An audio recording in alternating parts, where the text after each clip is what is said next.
I've got some bad news. You've been diagnosed with stage 4 spiritual awakening. All of your symptoms, all of your signs point to the fact you only have 6 months to live. Sounds ridiculous, doesn't it? But it seems most people are interested in diagnosing something that's perfectly natural. Today we look at the Stoic principle, the obstacle is the way, and how it applies to your spiritual awakening, your spiritual growth, and your spiritual development. By the end of this video, you'll see exactly what your next steps should be to bring about the results you incarnated to bring about this lifetime. Hi, I'm T.S. Hall, the Stoic Medium. I teach spiritual seekers how to find the answers they look for by mastering their psychic and healing abilities. We do this at Spirit 360 Fellowship, an online spiritualist church, to help you see if spiritualism is the right path for you, and at Old Soul Academy, an online psychic school that teaches you the basics of psychic and healing abilities. The first step is to see if spiritualism, the philosophy, not the religion, is right for you. You can do this by getting your invite to one of our live online spiritualist church services by going to spirit360.org and clicking the Get Your Invite button, and we'll see you at one of our online services. As we look at this concept of spiritual awakening, I have to confess, it's foreign to me. And what I mean by that is I had the fortune or misfortune to start my spiritual practices in a practical, pragmatic way rather than reading books and studying what other people thought about it. So what that means is for the last 30 years, I've spent time developing my psychic abilities, my healing abilities, and more importantly, my ability to quiet my mind on command using stillness meditation. During my studies, during my journey within, I found one basic truth. And that is, if you are interested in those things spiritual rather than those things religious, you're already awake. But once you are awake, what do you do with it? And think about your days. Every day, the sun comes up and you have to wake up. Sometimes it requires an alarm clock. Sometimes you wake up energized and alive. Sometimes you hit the snooze button many, many times. But between the time you wake up and the time you go to sleep, the choice is yours. You have free will about what you want to do, how you're going to do it, and what you will accomplish. Whether or not you realize you've got that choice, you have that choice. Spiritual awakening is very much the same thing. It's easy. If you are interested in what lies beyond the delusions of the outward senses, you're awake. But most people want that to be their life job, is to search for their awakening. But they're already awake.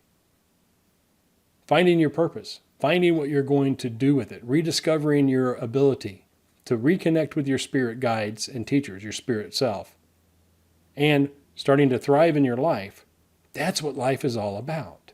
I had a distinct advantage when I began my spiritual path, my spiritual growth, my spiritual development. I learned from a master how to do rather than how to read. I was trained more like someone learns the martial arts than someone who reads a book and tries to figure things out. You see, reading a book is more like religion. Learning to do is growth, is development. Today we're going to talk about 3 distinct areas where your spiritual awakening can start you on a path to spiritual growth and spiritual development. As you learn to master your psychic and healing abilities and be able to display them on command when you need them most, you'll notice that your life is completely different. You have a level of confidence, a level of esteem, a level of being unmessable with. If this sounds good to you, you may just be in the right place. In my opinion, the world needs spiritual activists, people who are given by a spiritual perspective.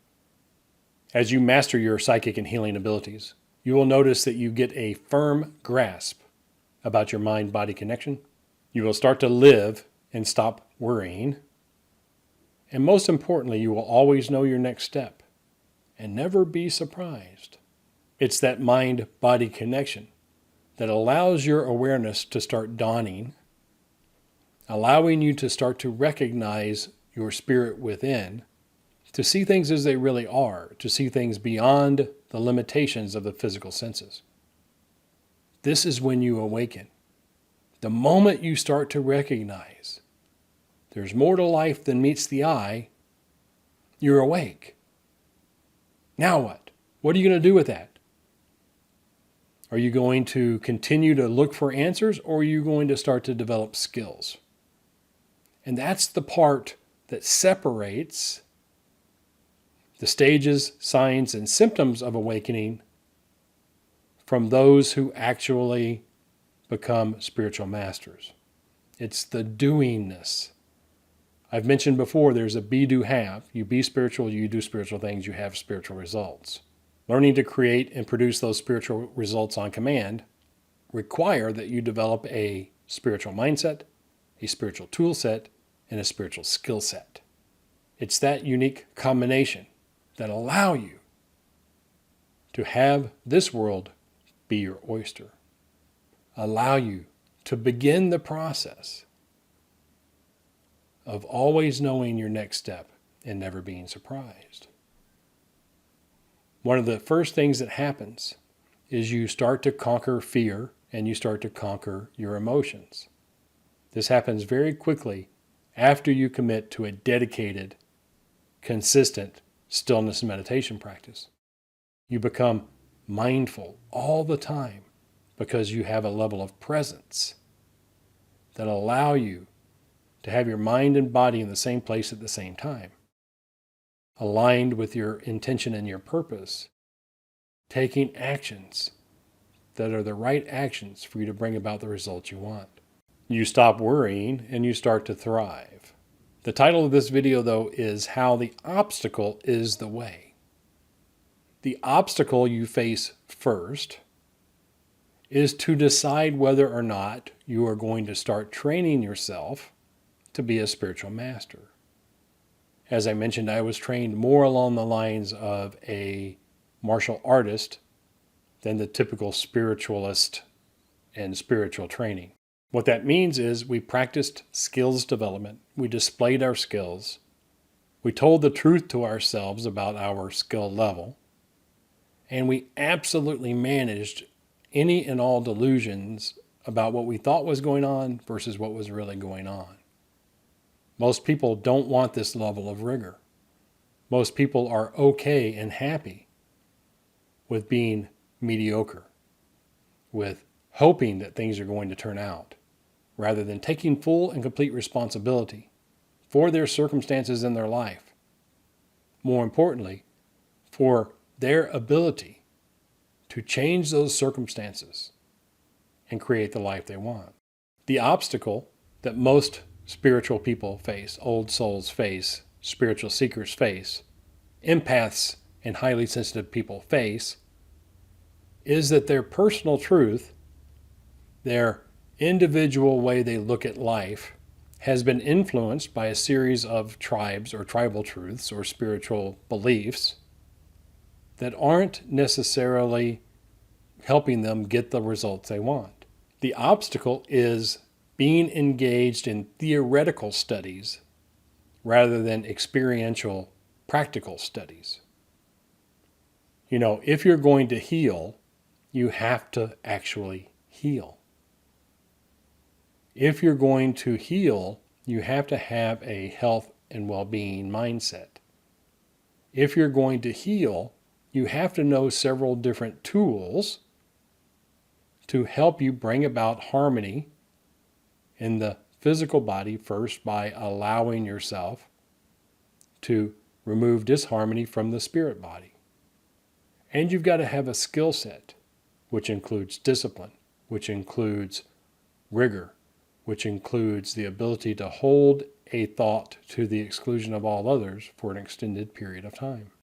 Being a healer who is also a medium, the skill set also includes the ability to communicate with your healing teacher to find out the best vibration to use to assist the person whom you are healing, whether it's yourself or a different person, at this time, at this moment, for their highest and best good.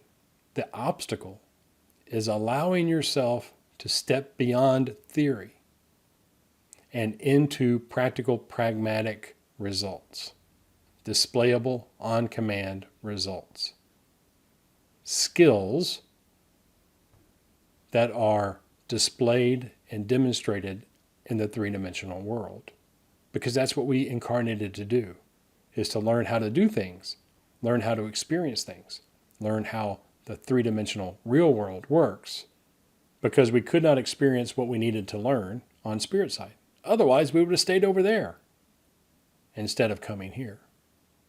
The next thing to consider is exactly how you're going to take your next step. Bringing a level of awareness to each and every step you take to ensure that it's the right step, that it is taken with the proper intention, that's aligned with why you're here, where you're going, and who you are. And take that step with absolute knowing that it will take you exactly where you want to go, and never being surprised by the outcome. Most people I've met are unwilling to let go of drama, to experience life with that level of causation, that level of creation, that level of awareness. But that's the end game, isn't it? If you truly want to be spiritual, if you truly want to walk this earth as though a God, being able to create miracles, manifest what you want, materialize what you need, experience life to its fullest, requires an exceptional level of awareness, an exceptional level of mental control, absolute mastery of your emotions. The obstacle you face is your mind, your willingness to expand it beyond the limitations of your outward senses, to include those things spiritual, to allow yourself the privilege of knowing and knowing that you know exactly what God is, where God resides within you, and being able to access that sense of power and knowing on command. Because indeed the obstacle quickly shifts from your life circumstances to your mental attitude, your mindset. Once you allow yourself to accept that you're already awake, accept that you're master of your universe, accept that you have a choice in every perception that you entertain, something magical happens. You learn exactly where to turn to get the answers you need. And that location is always within and not without. You discover the source of your true power is your spirit and your mind's ability to manage and manipulate energy for your highest and best good and the highest and best good of others. Is it a game worth playing? Only you can decide, because the work is not easy. The work is rather tedious and boring.